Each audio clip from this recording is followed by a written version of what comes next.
you should always jump in and change. And if you're not, then shut the f up because you don't have any say.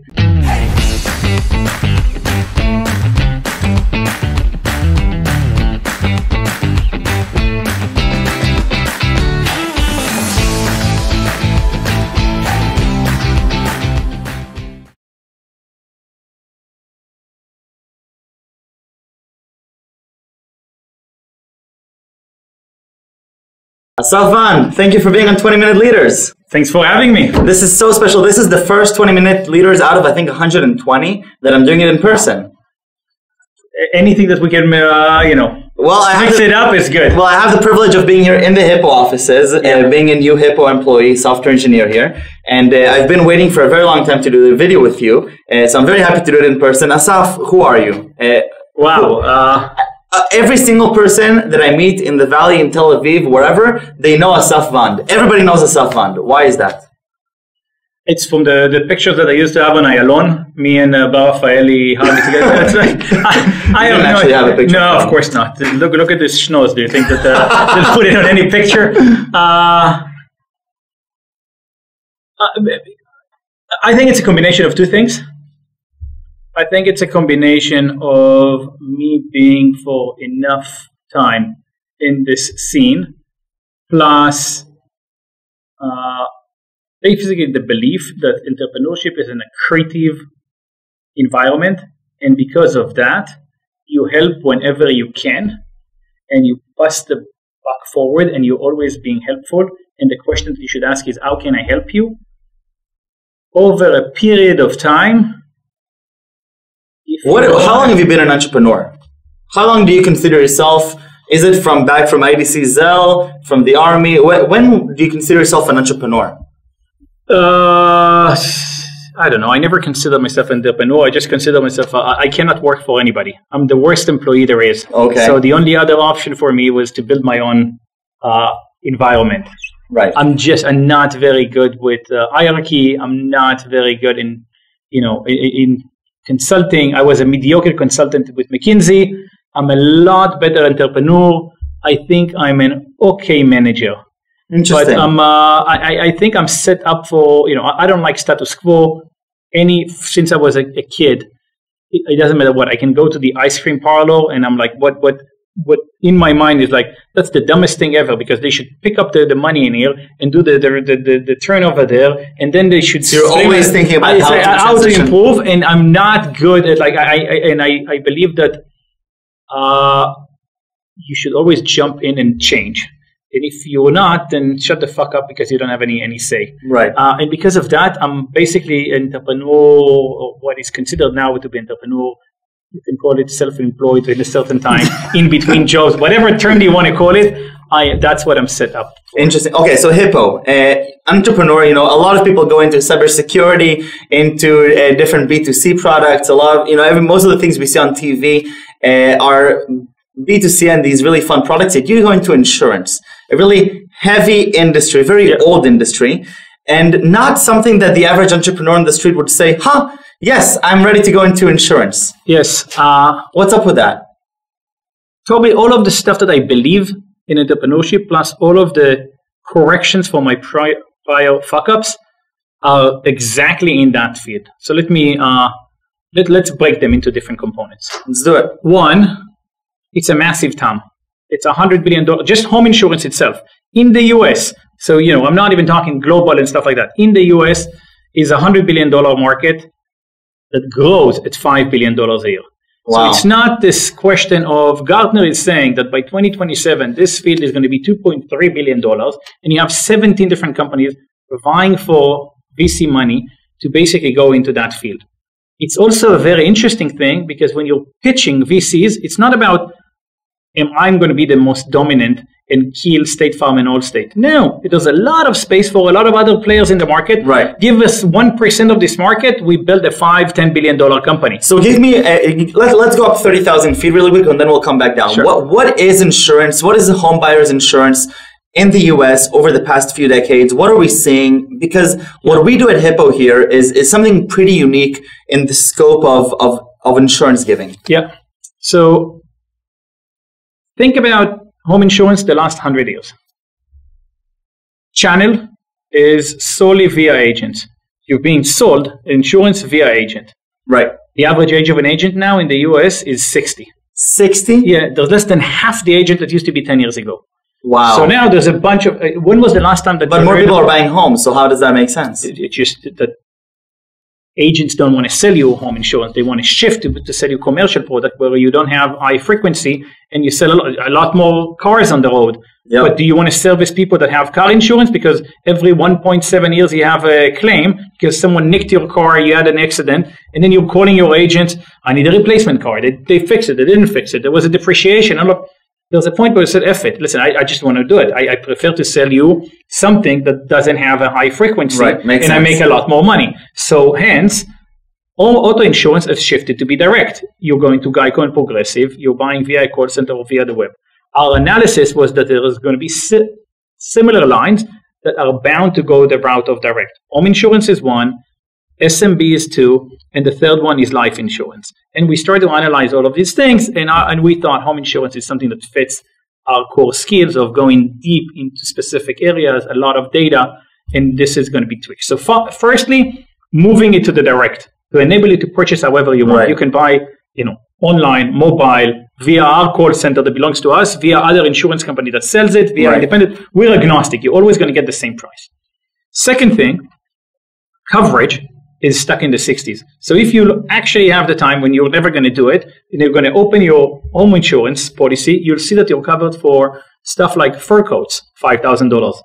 Mausoleums and crypts, $6,000. Yeah. I don't know. China, silverware, copperware, things of that. Gold bullion covered. Yeah. Stamp collection, $2,000. Physical bonds that your granddad gave you for a G thing, covered. But electronics capped at $2,000. Well, what you have in your bag, now that you have this fancy equipment, it's even more, but it's more than that. Home office, not covered.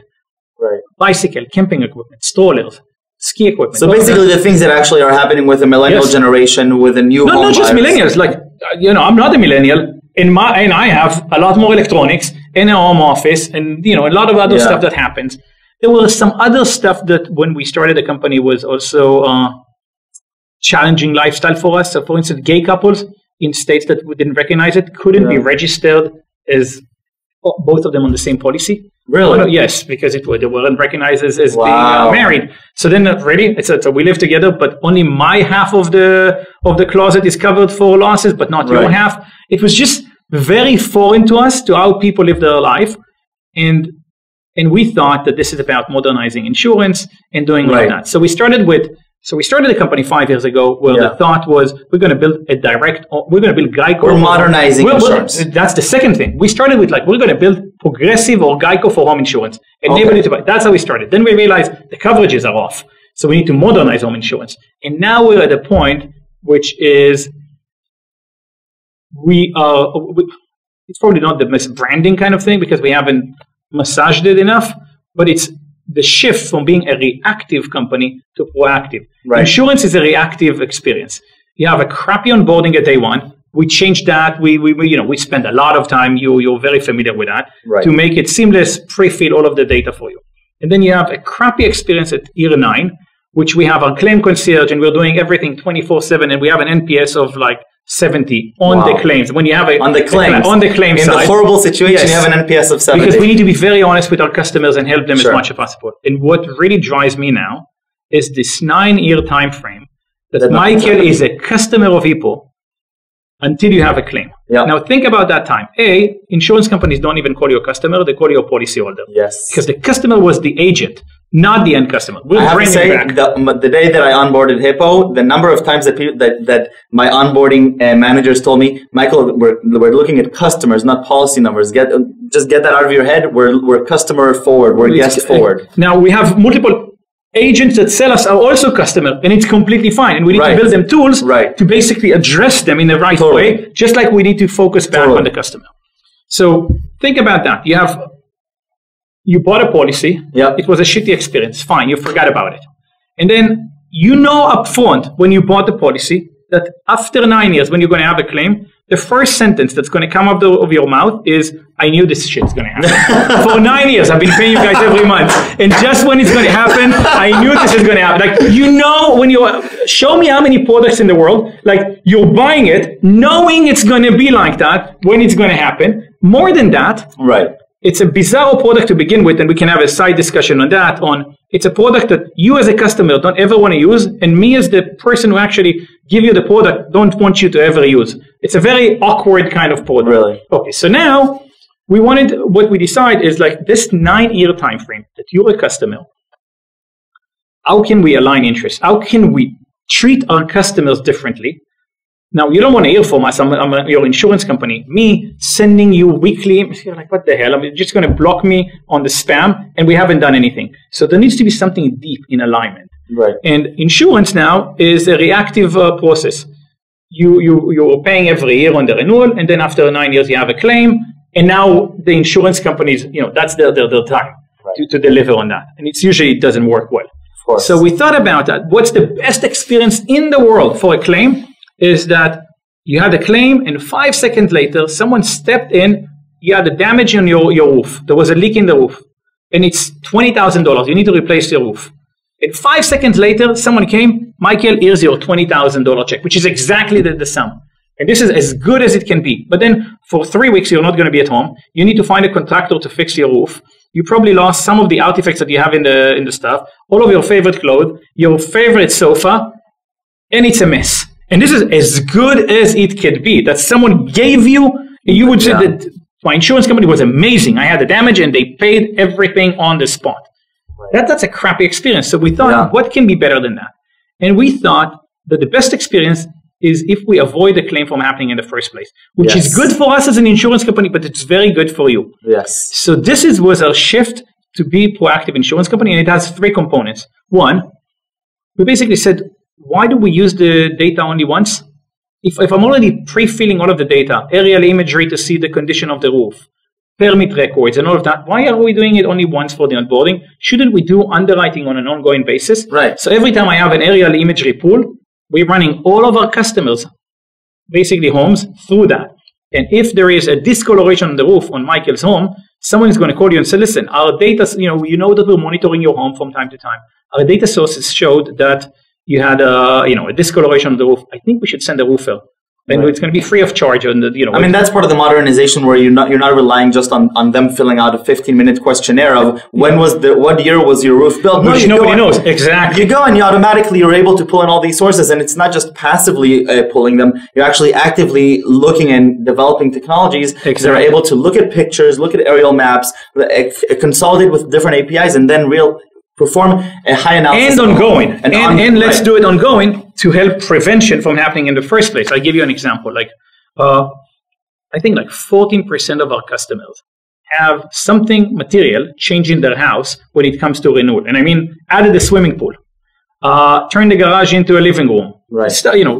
Do a full redo of the kitchen and stuff like that. Broke a wall. Not a single one called us. Now, I don't blame them because it's not why do it. Now, when we're calling and say, listen, Michael, we saw that you added a swimming pool. Yeah. And by the way, I think we should increase your liability insurance because there's a chance that the kid's neighbor is going to jump into the pool when you're away. Yeah. And it's risky. I think we should increase it. And it's going to cost you an extra $2.30. And 99.9% of them say, oh, thank you so much. I really, really forgot about that.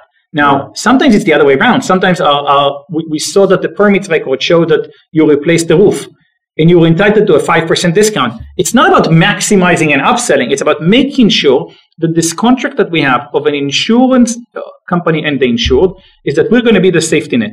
And instead of the safety net getting smaller and smaller and have gaping holes, we're constantly making sure that it's the right kind of safety net to catch you if, God forbid, something happens. Right. And this is what we're doing. So one is using the data to do ongoing underwriting. Second thing is we give packages, IoT device. We actually, in this room, you can probably bring from the other side of the table. Oh, wow, yeah. Yes. Actually, this is one of the things that excites me most about what we're doing here It's these. So we have several formats. This is every customer of Hippo is getting that. Let's open that. Let's see what this is your kangaroo. This is the kangaroo one. Wow. It has so cool. It has a bunch of stuff. It has motion sensors, smoke detector, fire alarms. And what happens? What happens when the person gets it? First they smile and then they just plug it in. They install it. What happens then? So A, they get a discount. They get a smart home discount for the product. B, these are self-monitored kits. This is not Hippo's monitoring these things. We have two smart home kind of strategy. Right. We have something which is the basic one, which is self-monitor, which is this one. And then we have professional monitoring, where you're also paying, I don't know, $15 to $30 a month, and you get a full monitoring, or, and then it doesn't come to us, it comes to the police and stuff like that. But we only get if it's on or off.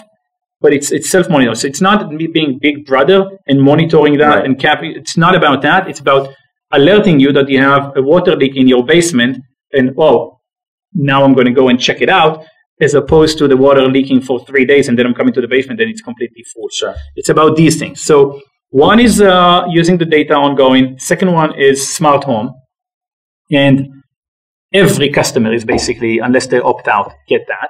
Right. And the third thing, are people open to doing that, to hooking them up? We have like I think 75 to 80% installation rate, which is crazy. That's insane. Which is crazy because 10-12% are opting out. So like 8% are like,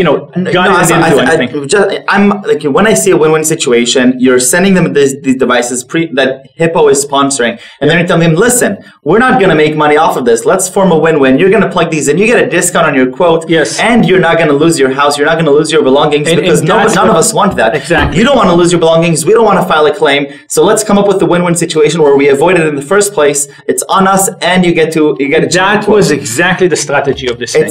That is so cool. And is that proving itself? So now that you're seeing it over, dozens of thousands of homes, proving itself. We need more time to have because it's 9 years. A statistically significant like venture component. Capital. You need at least 9 years to show. But it's also statistically significant. In order for me, everything in insurance needs to make a claim. So for me to say that it reduced by 4%, I need to have over a certain point an A/B test, and it's like.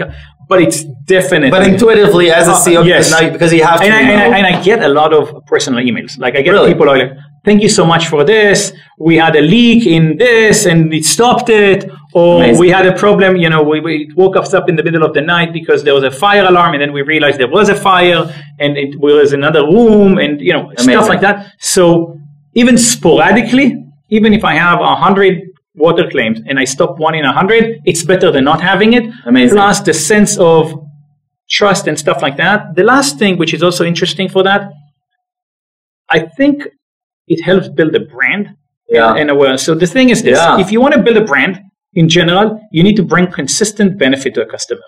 Insurance companies, when I ask you, what are your auto insured with? I don't know, Allstate, State Farm, maybe Farmers. I don't even remember. Because you don't have any touch point with them. I call them like a year ago, and that's it. And that's it. And then it stays. And maybe if you have a claim, you remember them. I go on my Gmail and I look up insurance car and I look. And then you're okay. Yes, now I need to call. So think about that. That in order for us to build a brand, we need to bring value to the customer on an ongoing basis. Right. This send you the door is locked, the door is non-locked. There was a water leak. There's not a water leak. You build an affinity, Hippo, and it's a good, positive kind of thing, which is very beneficial. What's a hippopotamus? Right outside of this room, we have a huge hippopotamus staring at us. Yes. There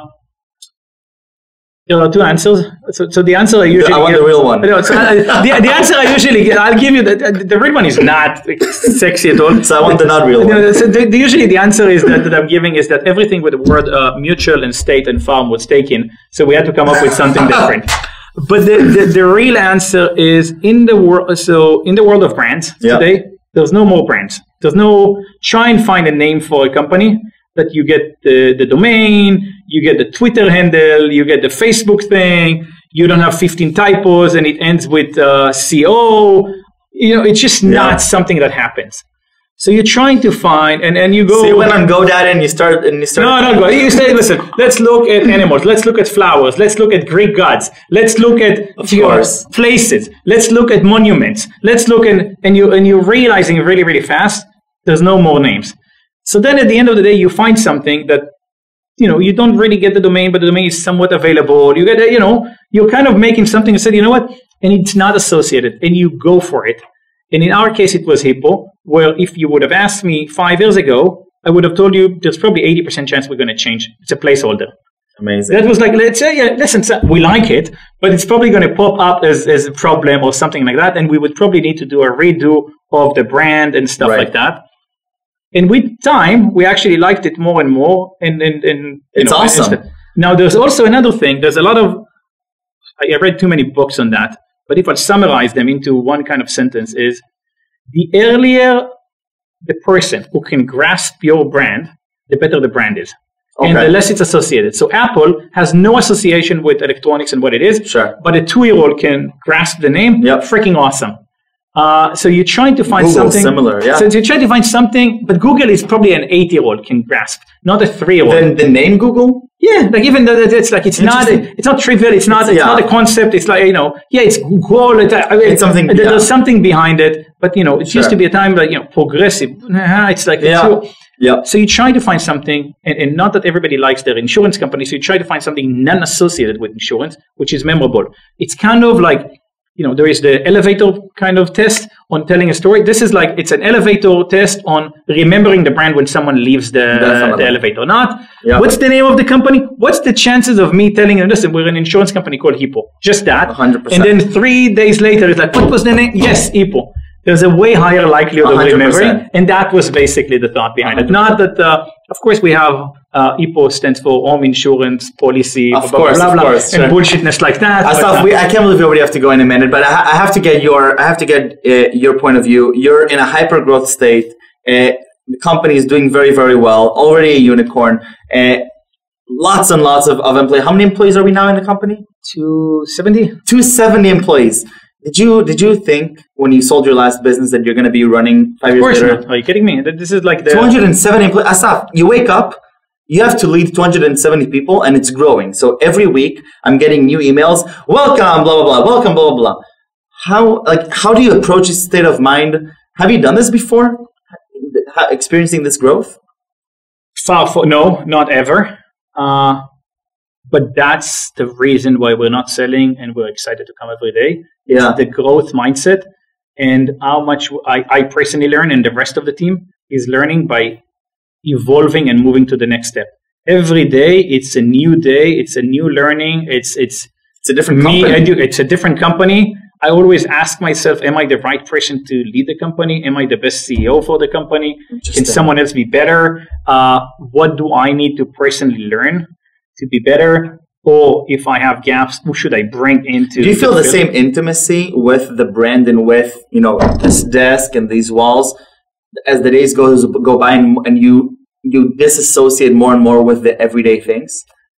Because you must be different. Different.